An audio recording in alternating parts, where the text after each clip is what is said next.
deberían estar ya bajo control, como la tosferina, la fiebre amarilla y la leptospirosis. Uy, perdón. Leptospirosis. En lo que va del año se ha reportado más de 300 casos de tosferina y lamentablemente ya 11 fallecimientos, muchos de ellos pues en la zona de la región de costa. En zonas como Morona Santiago también se han registrado estos brotes letales que encienden estas alarmas sanitarias. También estamos viendo casos de fiebre amarilla, una enfermedad que tiene vacuna desde varias décadas. Entonces, ¿qué está pasando? Y justamente para eso vamos a enlazarnos en este momento desde Quito. Nos acompaña el doctor Esteban Ortiz, médico salubrista e investigador de UTLA. Doctor, bienvenido, ¿cómo está?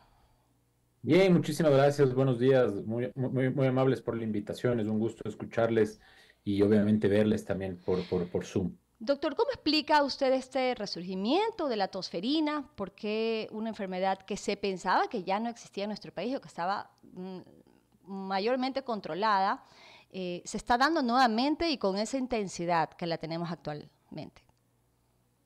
Bueno, como toda enfermedad infecto-contagiosa es endémica de los países pobres en vías de desarrollo, en zonas tropicales. Entonces, hemos tenido estas enfermedades básicamente siempre. Sin embargo, hay enfermedades que gracias a la aparición de las vacunas las hemos tenido bajo control casi absoluto. La fiebre amarilla, hemos tenido 50 muertos en los últimos 60 años. Es decir, hemos logrado controlar esta enfermedad. ¿Qué pasa con la tosferina? Una enfermedad inmunoprevenible que obviamente debido a diferentes etapas de los últimos 10, 15 años en donde han habido altibajos en las coberturas de vacuna, pues obviamente dejamos descubierta a cierta población y esto lo que hace es generar pues un incremento en el número de casos de una enfermedad que es tratable, que es causada por una bacteria, pero que obviamente tiene su raíz en este brote que es una epidemia que obviamente busca por dónde colarse en personas que no son inmunocompetentes. Entonces,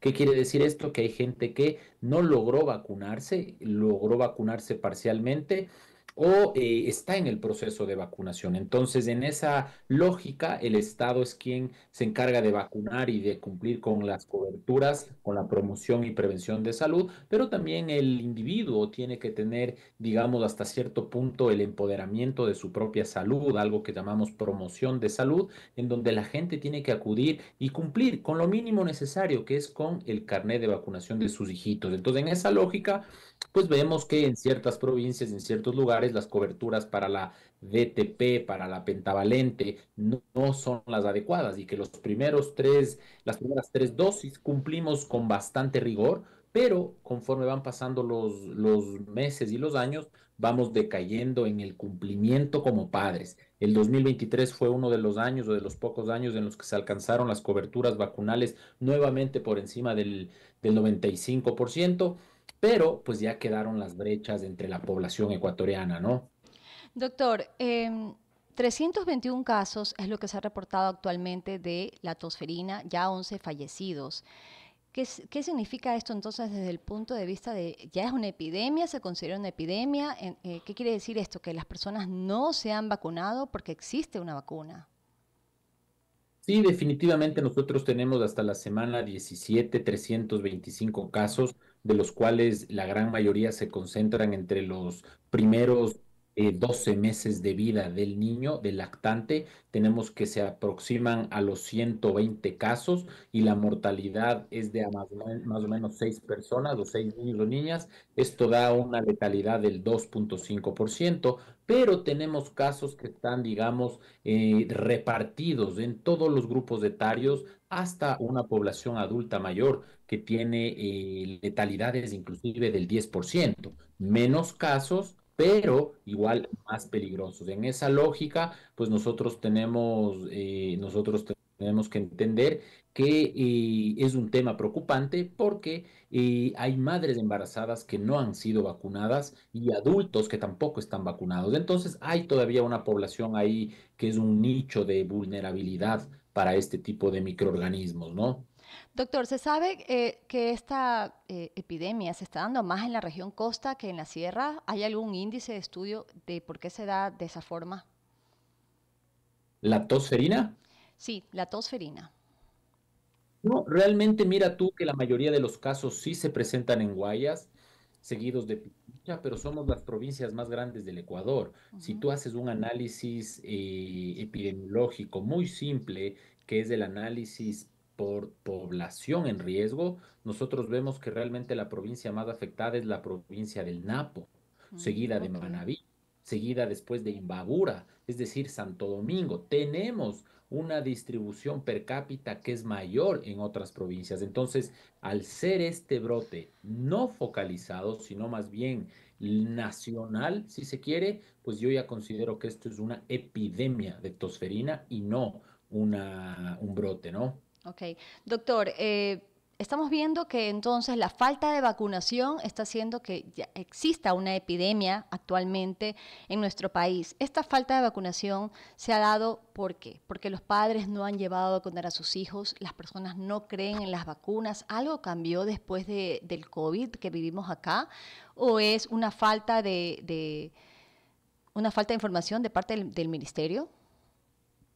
Es un poco de todo, es decir, a ver, la salud es importante para nosotros como individuo, mucho más que para el Estado. Es decir, el Estado tiene que asegurarme salud, pero yo tengo que asegurar cuidarme. En esa lógica nosotros podemos decir, mira, hay población muy vulnerable que no tiene nivel de educación, que vive en zonas remotas, que no tiene agua potable. El Estado tiene que ser totalmente responsable de llegar a esos lugares con prevención y promoción, vacunar a toda la población.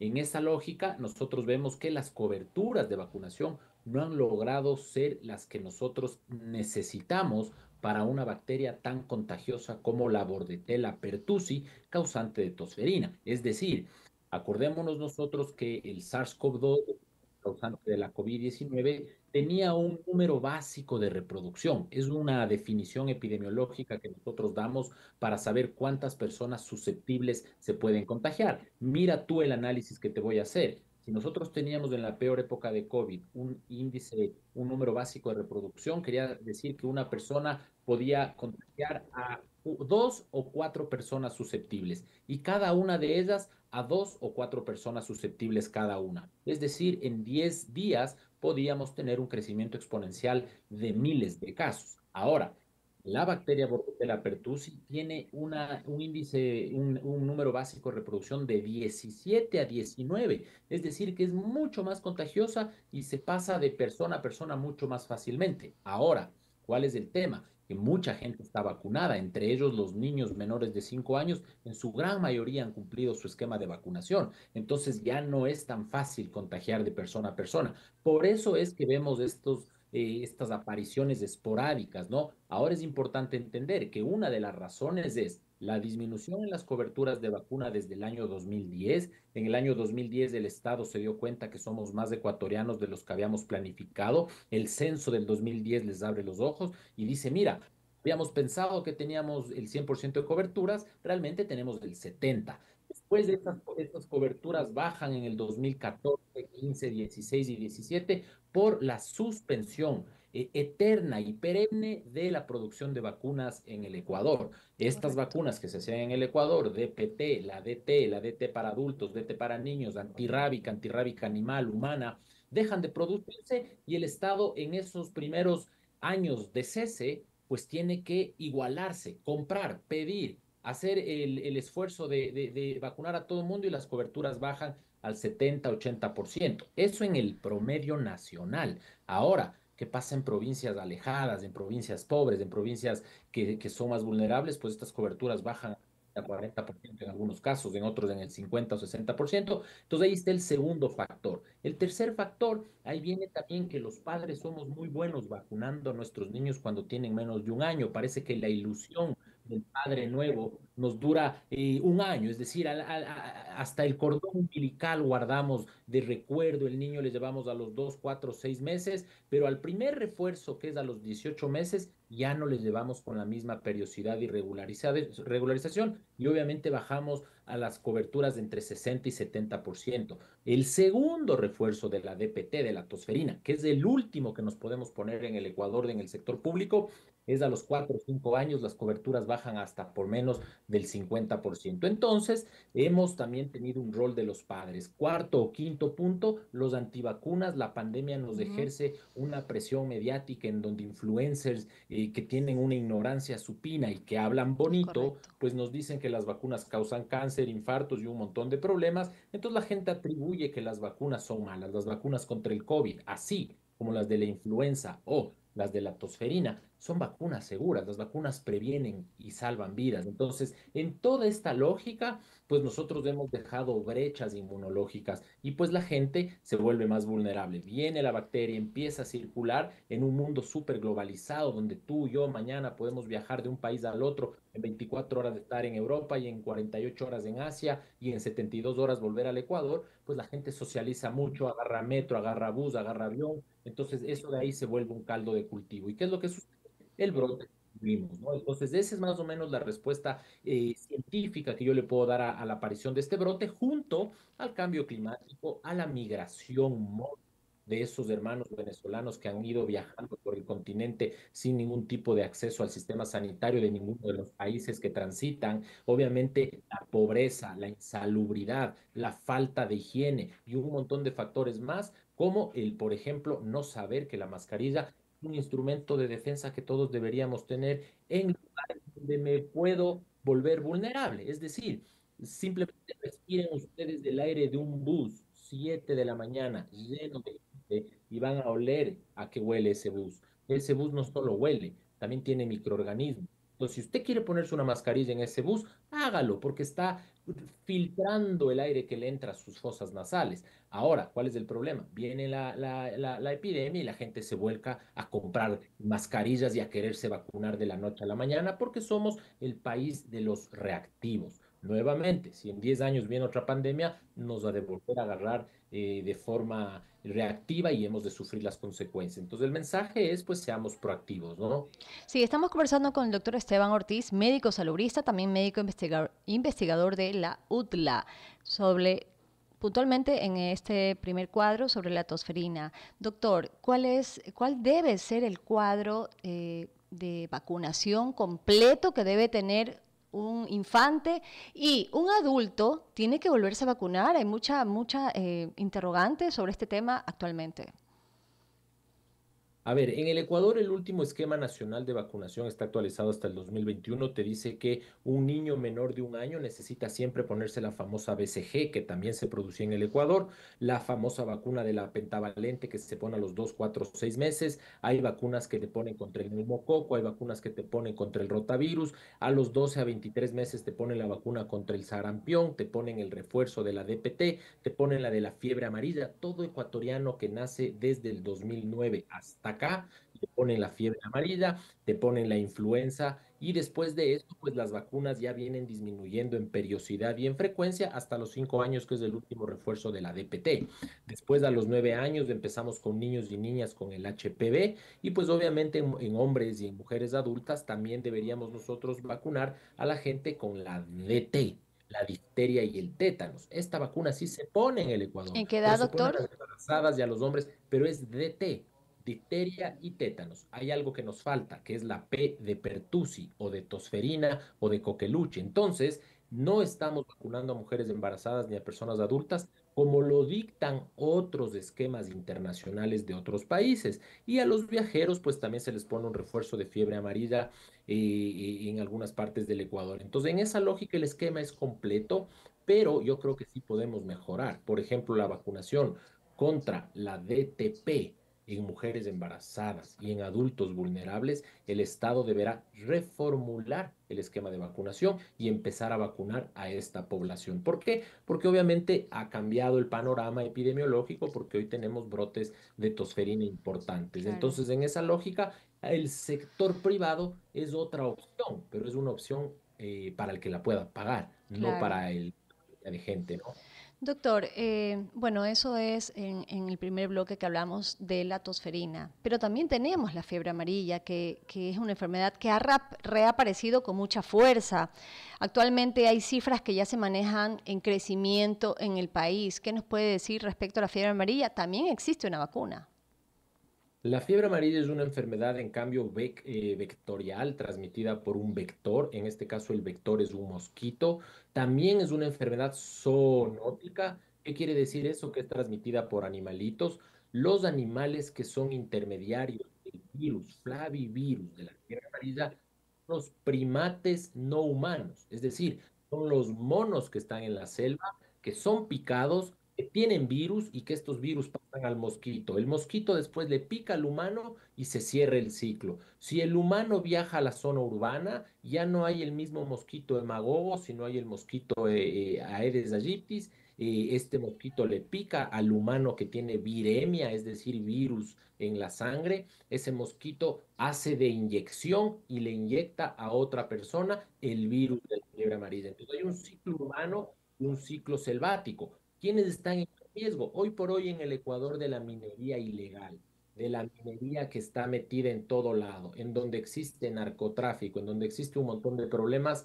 ¿Creemos nosotros que esos mineros ilegales están vacunados contra la fiebre amarilla? La respuesta es que no. Entonces hay un montón de gente muy vulnerable que está muy metida en zonas boscosas y llenas de árboles y obviamente en contacto directo con la naturaleza que no están vacunadas y ellos son el foco de contagio. Ojo que el virus de la fiebre amarilla que se identificó en los 4 casos que hemos identificado hasta la fecha es un clado autóctono. ¿Qué significa esto? Es una variante Made in Ecuador. Este de aquí no ha entrado por Brasil, no ha entrado por Colombia, tal vez entró por Perú, porque en Perú no hay información sobre la secuenciación de este virus, pero no ha entrado por los otros países. Entonces, ¿qué quiere decir esto? Es un virus que ha estado por ahí, o sea, es el mismo virus, pero es una variante que ha mutado, digamos, autóctonamente. Entonces, ¿eso qué quiere decir? Que no solamente tenemos casos importados, sino que también casos que son autóctonos del Ecuador. Es la fiebre amarilla una enfermedad prevenible totalmente y lo más importante es recalcar, la fiebre amarilla es altamente letal.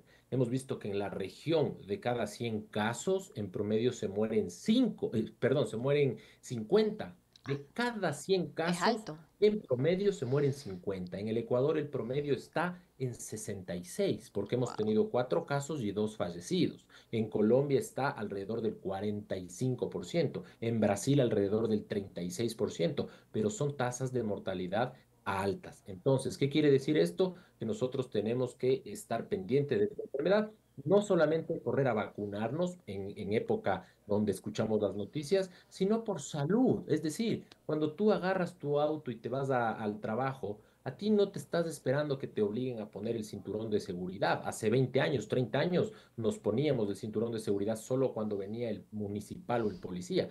Hoy la gente ya tiene el chip. Te sientas en el carro y te pones el Ya cinturón. tiene esa Esa es cultura, la así lógica de es. la fiebre amarilla, ¿no? Entonces, Eh, vacunar tiempo y obviamente evitar mosquitos usando toldo, mosquitero, repelente, ropa larga y todo esto sirve para evitar no solamente la fiebre amarilla, sino el dengue, el chikungunya y el Zika. Y escuchémonos de aquí, les doy la primicia del futuro, como el doctor Guga Ayala.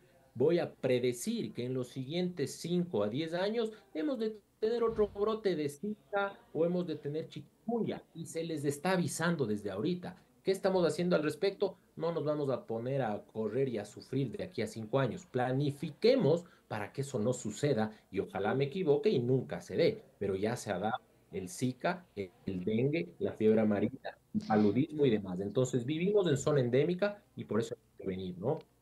Doctor, hablando sobre la vacunación de la fiebre amarilla, ¿es una sola dosis La fiebre amarilla es una sola dosis, de por vida?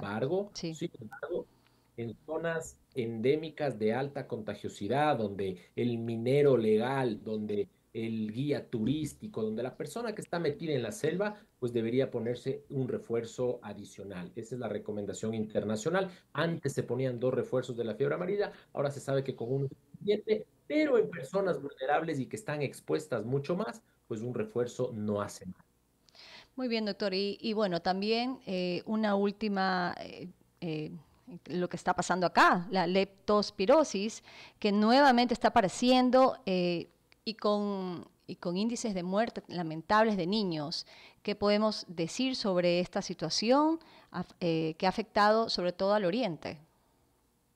Bueno, la leptospirosis es una enfermedad endémica del Ecuador, endémica de la pobreza, endémica de África, endémica de donde hay ratones, ratas que pululan, pasean y eyectan sus excretas entre nosotros. platos de comida, entre nuestra ropa, entre nuestros fuentes de agua. Yo veo con muchísima preocupación a veces, y tú me darás la razón, en Guayaquil, en Dapi, cuando hay inundaciones por la lluvia, a veces los niños, los chicos salen a jugar en esas aguas lluvias. He visto videos de niños con sus moribugis, con sus tablas de surf. Es He visto que correcto. agarran botes inflables y se ponen a jugar en esas aguas. Esas aguas son fuente de leptospirosis. Si tienes un lastimado, la pierna, que todos podemos tener, te rascaste un poquito, te picó un mosquito, puede darte a ti leptospirosis. Aparte de eso, estos niños que viven en Taisha, zona muy vulnerable, muy pobre, con mucha desnutrición, que viven en unas casitas que el suelo es de tierra y que las paredes son permeables, no solamente a los mosquitos, sino que permeables a los ratones,